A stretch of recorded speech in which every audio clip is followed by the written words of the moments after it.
Welcome to the Midlife Midsters Podcast, your podcast for inspiration on being bold and saying yes to making the most of midlife. We're so glad you joined us today for this episode about dating in midlife and intimacy in your marriage or your relationship.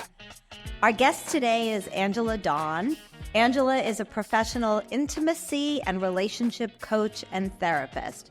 She currently lives and has her practice, Authentic Heart Coaching, in Annapolis, Maryland. So, Angela, thank you so much for joining us today. Oh, yes. Thank you for having me. So, before we begin, just some quick introductions. I'm Marla. I'm Leslie Ann. And I'm Mary Ann. And this is kind of a exciting and also very scary topic to tackle. And we are in season 2, and it's not that we just thought about talking about dating in midlife and relationships, but we finally found somebody, Angela, like you, to help us have this conversation. So we really are excited to talk with you today. So as we're starting, you are a sex and love and relationship coach, and I was kind of struck by that order. So I think a lot of us are very familiar with relationship coaches, therapists more commonly known, but maybe not a sex and love and relationship coach. So maybe you can start out by telling us about what you do and how you've come to this role, and also how you've come to call it a sex and love and relationship coach. Sure thing. Yeah. I cover all those areas with folks, right? So usually when we're talking about relationships, we're not just talking about the relationship, right? There's probably some love going on in there. There's probably some intimacy going on in there. So what I do is I help people, individuals, figure out what they want in the realm of intimacy, love, and relationships, how to rewire their brain to be ready to have what they want in sex, love, and relationships. I help them uncover their blocks, and I work with them in a customized way, teaching them skills and techniques and practices that help to pave the road to having exactly what they desire in these areas. Generally, when individuals come to me, they have a problem or they have a growth point, something that they want to learn, or perhaps they're seeking partnership. Or maybe they want to learn Tantra. That's my area of specialty. So I work with individuals in that way. And with couples, when couples come to work with me, it's usually about deepening their connection, learning something new together, maybe bringing back spark or spicing things up. And I use tantric techniques to help them achieve this. So honesty about the fact that sex and love and intimacy is often what people are looking for to grow in their relationship. Really appreciate you sharing that.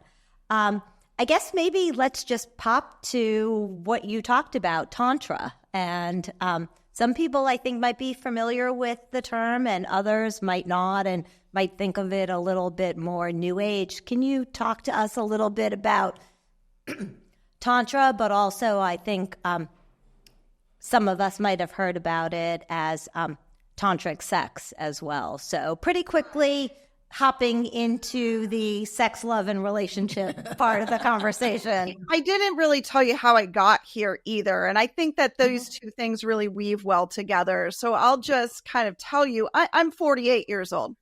And my path to become a sex, love, and relationship coach, a tantric sex coach, is really started when I started practicing yoga when I was about 21 or 22, before there were yoga studios on every corner. And then later on, in around 2006, I found Tibetan Buddhism. And I became a very serious student of Tibetan Buddhism. And that was my first introduction to Tantra. And by that, I mean classical Tantra. And I'll get to the explanation of what that is in a moment. But later on in my life, I found myself exploring relationships and became kind of a relationship nerd, just really reading everything I could get a hold of about relationships and giving my friends advice in their relationships. And then one of my very best Buddhist friends called me up and said, I'm studying with this Tantra coach, Layla Martin, in California, and you need to be doing exactly what she's doing. She reminds me of you. And I kind of laughed it off. And then I had a very full life at the time. I had a husband and 2 kids and a full-time job and a side gig, or maybe 2 side gigs. And I really didn't have the time to study to be a Tantra coach. And then the pandemic happened. And we all know that that changed everybody's scale of time. And all of a sudden, I had plenty of time to learn to be a tantric coach, to learn to be a love and relationship coach. And so I started studying with Layla Martin, and I studied with her for 2 years. I received a certification as a sex, love, and relationship coach, and then another certification as a tantric sex coach. And I started coaching in earnest in 2021. And then I just went full time in 2023. So this is what I do for a living. This is entirely my area of expertise and what I do. And coming around to this idea of Tantra, that many people don't know what I'm talking about. Or if they do, they're automatically thinking it's this super sexy thing. And what I want to start out saying is that the term Tantra really means, if you translate it, it can mean to weave. And so it's about weaving every aspect of who you are together and not leaving anything behind. And what happened was the classical Tantra movement, came up in India hundreds of years ago. And some of these teachers came to the West and brought classical Tantra with them, but they realized that Westerners, that Americans weren't going to really go for it, right? They wanted something different. And so what they really brought here to the US is what I'll call neo-Tantra. And that's taking classical Tantra and applying it to sex and applying it to our love life. So most people, when they think about Tantra, and we're talking about Tantra in the US, are thinking about this weaving together of spirituality and intimacy. And with my work with all kinds of folks, I really combine classical Tantra and neo-Tantra. I have this meditation and Buddhist background, and then I have all this training around tantric sexuality. And so I'm working with people on things like meditation and self-pleasure. Angela, I just had a question too. Your client base in general, is it all ages? And do people find you mainly coming on their own, or do you find couples? You kind of alluded to it, but I just was curious about kind of the breakdown on how many people come to you as couples versus singles and what that age group looks like. So I'll say that, right now in my practice, I have maybe 2/3 individuals, 1/3 couples at this very moment. I probably, of my individuals, probably 80% of them are women, but that's not always the case. Sometimes I have 80% individual men. So I work with men and women and couples. When individuals come to me, most of my individuals are coming through referrals. I've helped someone they know, and my name is getting passed along.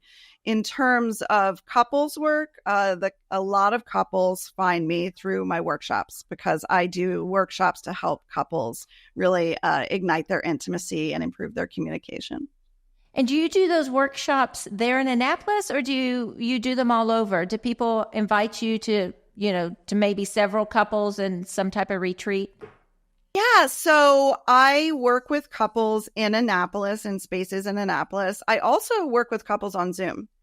So that's very common. In fact, I mostly work with couples on Zoom. And then I have my group workshops in Annapolis. I have some couples come to my home office in Annapolis.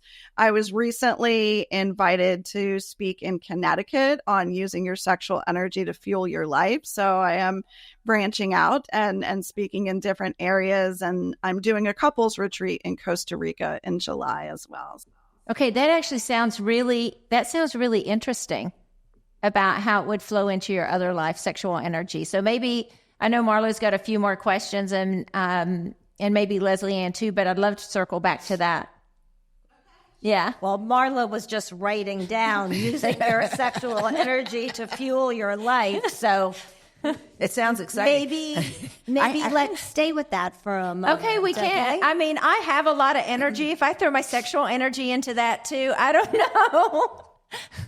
Anyway, The roof. I would like. I might. I'd love to hear more about that. Do you want to stay on that subject for a moment, Angela? Sure, yeah, we totally can. The talk that I gave in Connecticut was called "Using Your Sexual Energy to Fuel Your Life and Your Business." And the core principle that I was bringing to folks there in Connecticut was that sexual energy is really the sexualized form of energy, right? So if you think of energy or life force as being one thing, sexual energy is just a flavor of that. And so we can actually use sexual energy as kind of like a fertilizer for the entire body and a fertilizer for everything we do in our lives. I like that. You have to sit with that for a moment. I have a question for you, Angela. You obviously can't, especially with your couple clients, you obviously can't be in the bedroom with them coaching them. So what does that look like? Like, how do you get people to open up enough about what's happening in the bedroom for you to be able to make meaningful suggestions? Yeah, so I will say I kind of can be in the bedroom with them. It really depends on their comfort level. So, but what we always start out with is what they're trying to achieve, right? So there's goal setting in the beginning. And then based on what the couple's trying to achieve, I will help them with visualization of that and exercises to work on that within their relationship. And then an individual session with me, kind of a Tantra date night, might look like me leading them through an exercise where they're learning how to communicate in a very specific way. And the communication exercises I use allow couples to go deep. And very often it's deep in a way they may not have spoken with each other before. In my workshops, I'll say there's always at least one person crying because they've opened up to their spouse or their partner about something that they hadn't shared before. So the open communication and the learning to trust each other and really listen without trying to fix or change your partner is really the bedrock of the work. And kind of going from the communication, we might do an exercise where they're non-verbally connecting, perhaps with a certain type of breath work or eye gazing, something like that. And then I also do intimacy training.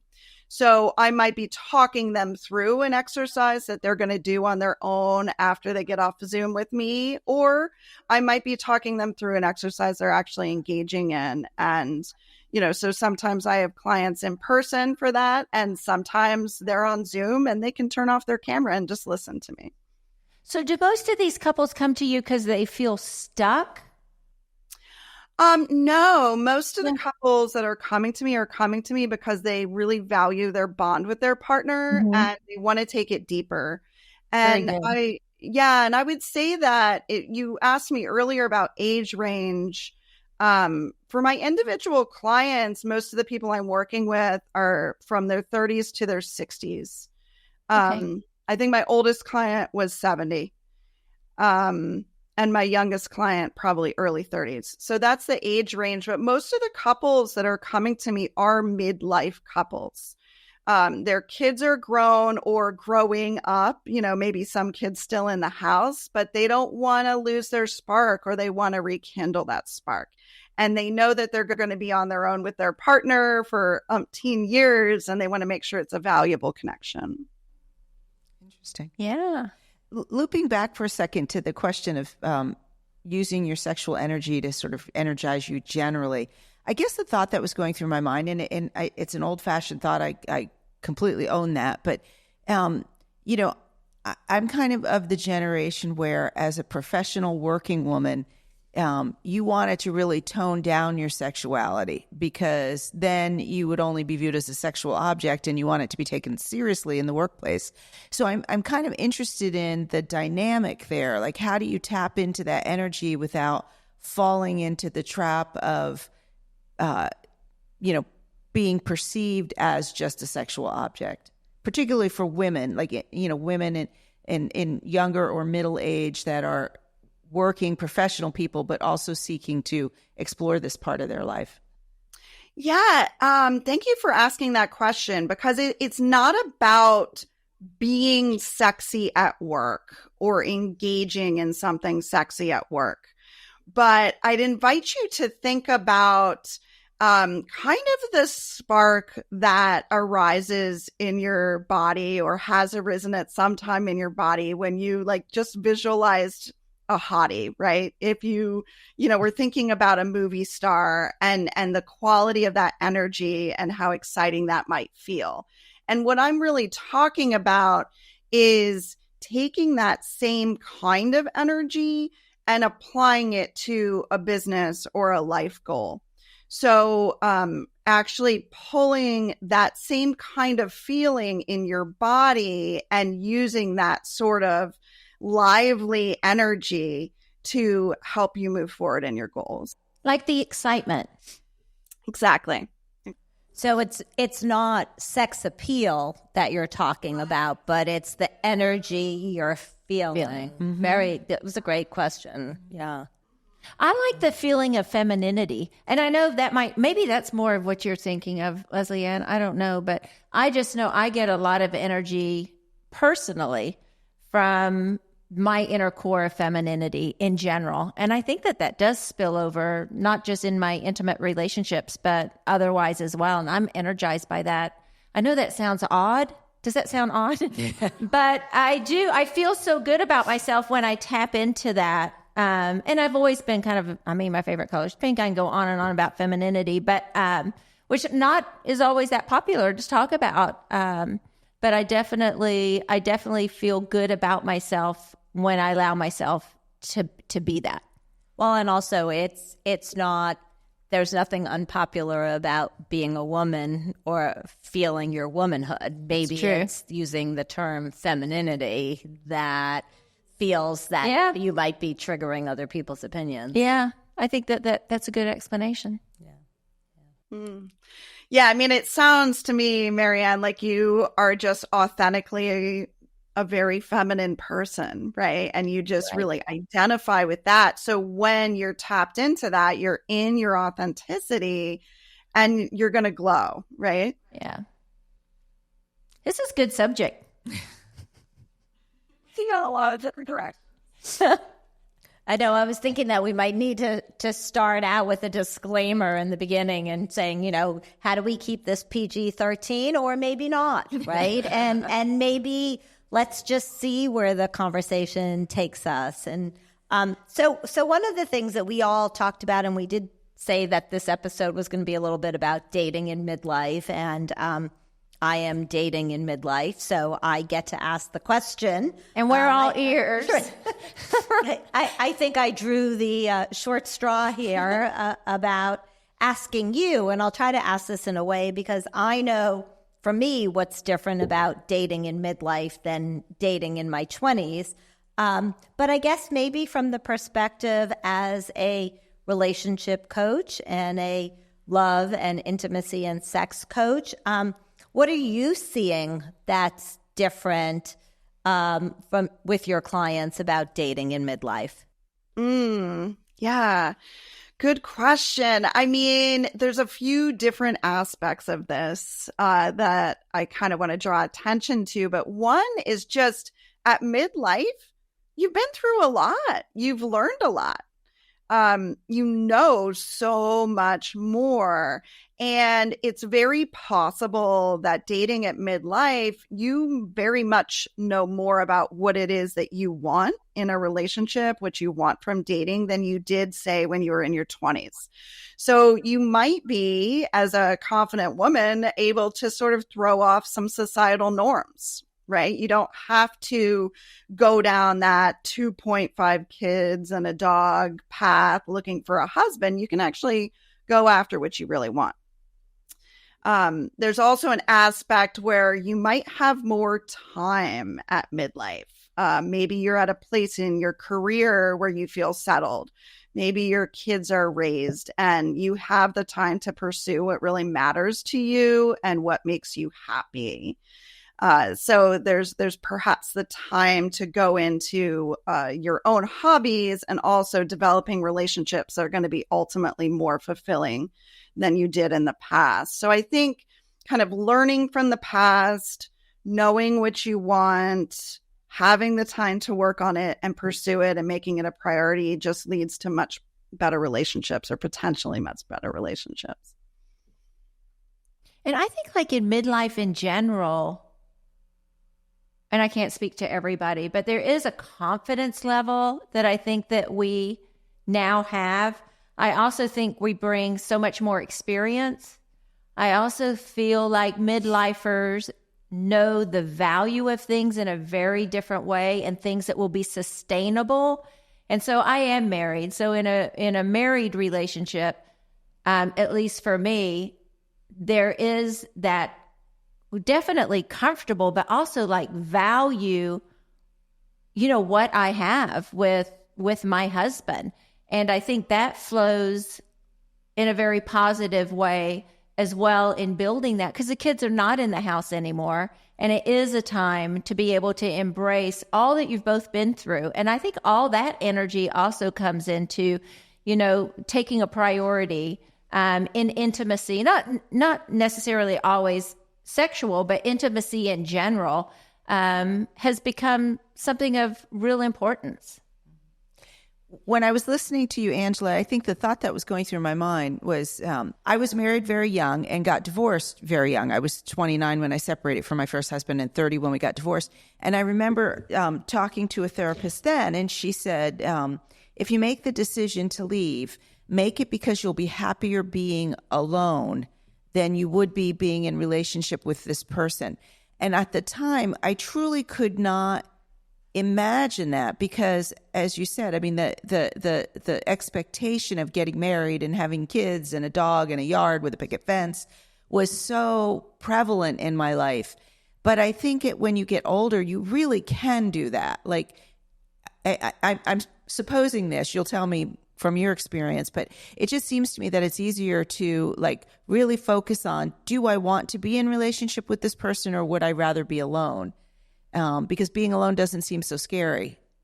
Yeah. I mean, once you're, like you said, once you are maybe past the age of being particularly driven by, say, having children and raising children and being in that family situation, or you've grown past that, yeah, there is like hey, I've built a happy life for myself. I have a career. I have a wonderful home. I have friends. I have hobbies. These are enough to sustain me. And anything or any human that comes into my life is there because they're enhancing my life. It's not about I need another person to help me build some kind of a dream. It's I have a dream life, and then can another person come in and enhance it? And I'll just say, I did leave my first husband at 29. So I was right there in that same boat with you. Yeah. So what sort of things would you suggest somebody look for to make that decision? Is this person enhancing my life or not? And sort of what does that process look like? How do you know? Like, how quickly would you know? So I think, part of this is a little bit easier for us at midlife because we have learned from the past, right? We've had previous relationships, probably. We know more of what we want. And I think there's a step to it that really can't be replaced. And that step is knowing who you are. Right. And I don't mean like a list of descriptors, like what you look like or where you live or what you do for a living. I'm talking about the deeper essence of who you are. Like Marianne said, she is a feminine woman. Right.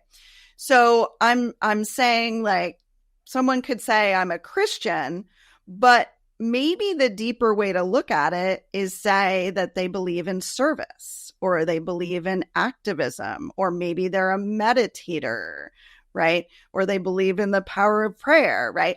But rather than labeling, think about the part that resonates for you deeply. What are your internal identifiers?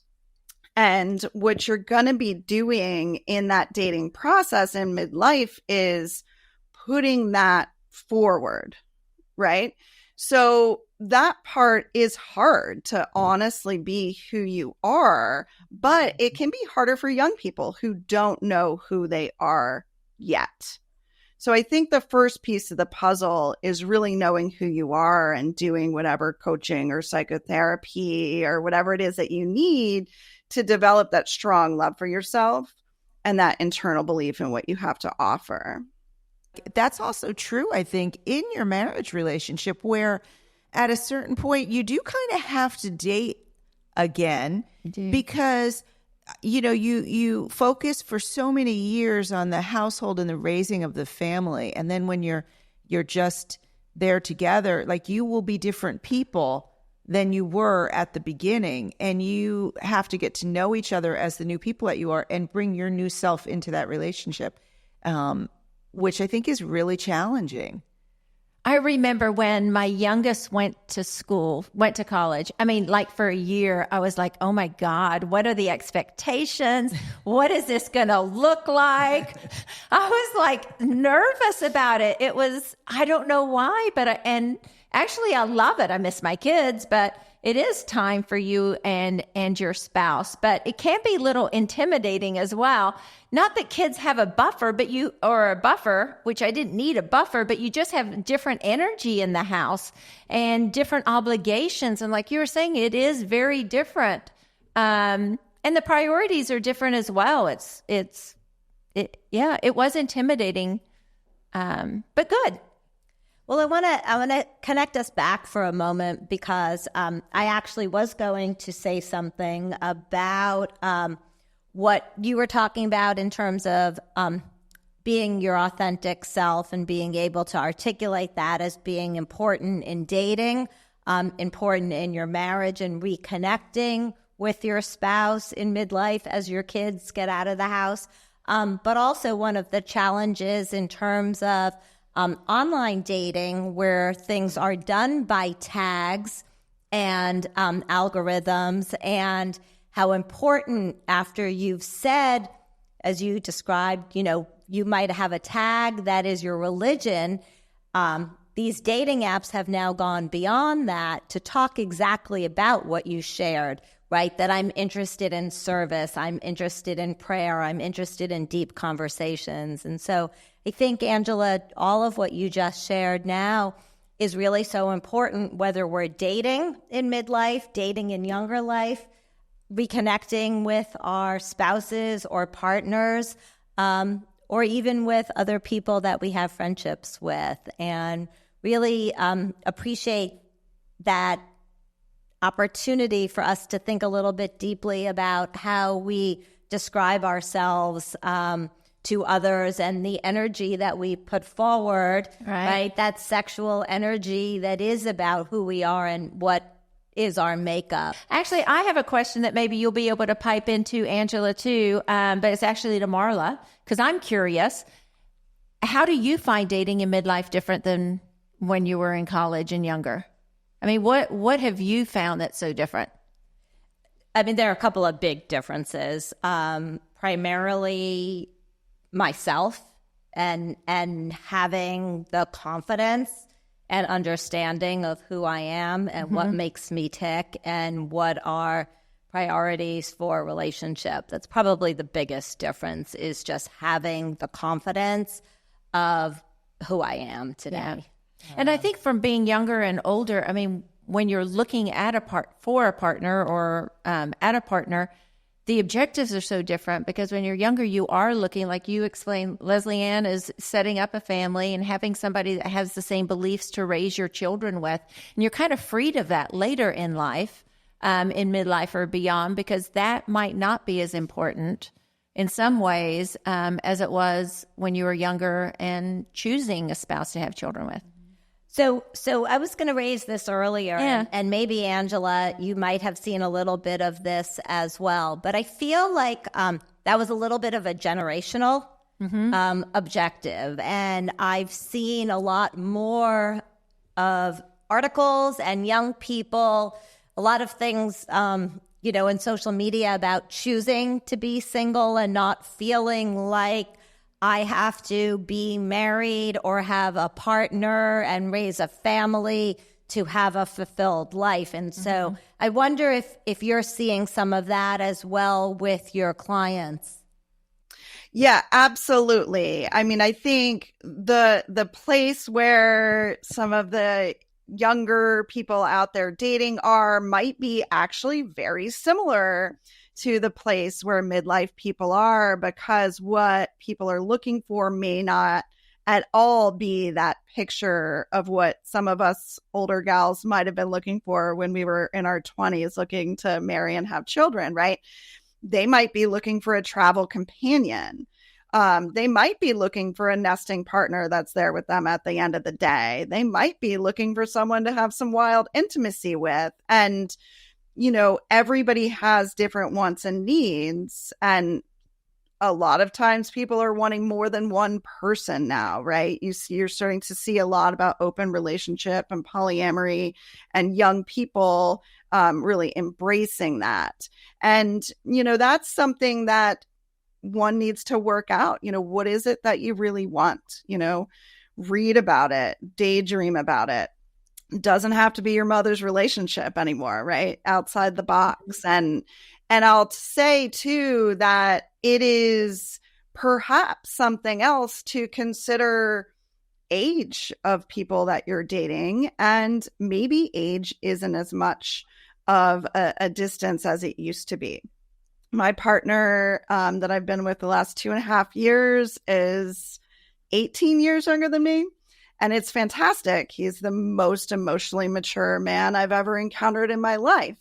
And I think that if you find somebody who's conscious and looking for the same things as you are, that, the playing field can be quite a bit wider. So what I'm hearing is you have to put more, some thought into it. There's both a restriction and in a weird way, a freedom to having sort of expectations about what a relationship will be and who it will be with and all of that, because it sort of narrows your focus. But when the world is open, and the world is now open, it's much more hospitable for people who fall outside of those social restrictions. But in a way, it's also harder because you really do have to think about what you want and apply to yourself some self-analysis, I guess. And I guess that's the part you help with. Am I right? That is exactly it. That's exactly what I help people with. It almost seems like when Leslie Ann just rattled that off and you talked about it earlier, it's being conscious of finding a compatibility, not necessarily just the chemistry or what expectations you might have, but the compatibility as you tagged it with religion or meditation or, not those traditional things that in your 20s that you look for. I actually like that. Yeah. But I assume that's your role. Yes. So a lot of people will come to me really not knowing what they want in the area of sex, love, and relationships. Like a client might come to me and say, well, I think I want partnership, but I don't know what that looks like for me. So one thing I help people with is figuring out what they really do want. And then really working on neurological rewiring, like really bringing together science and kind of spiritual ideas to help people rewire their brain to believe that what they want is possible. Because a lot of times what happens when people walk around and saying, oh, I can't meet anybody, it's because they believe they can't meet anyone, right? So really opening up to daydream about what might that look like and working from a place of the feeling. What is it going to feel like when you have what you want?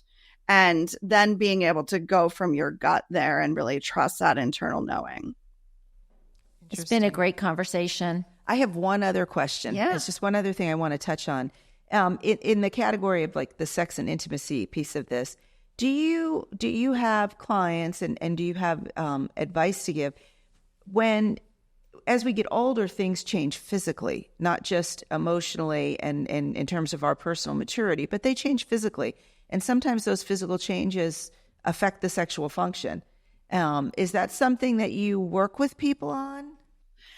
Absolutely. I take male and female clients that have issues around their sexual function. I've had great success with clients that have ED or believe they have ED. And then also working with couples as they get older, like you said, bodies are changing and intimate life doesn't have to be focused on P and V sex, right? It's the whole container of the relationship you have and the connection that you have.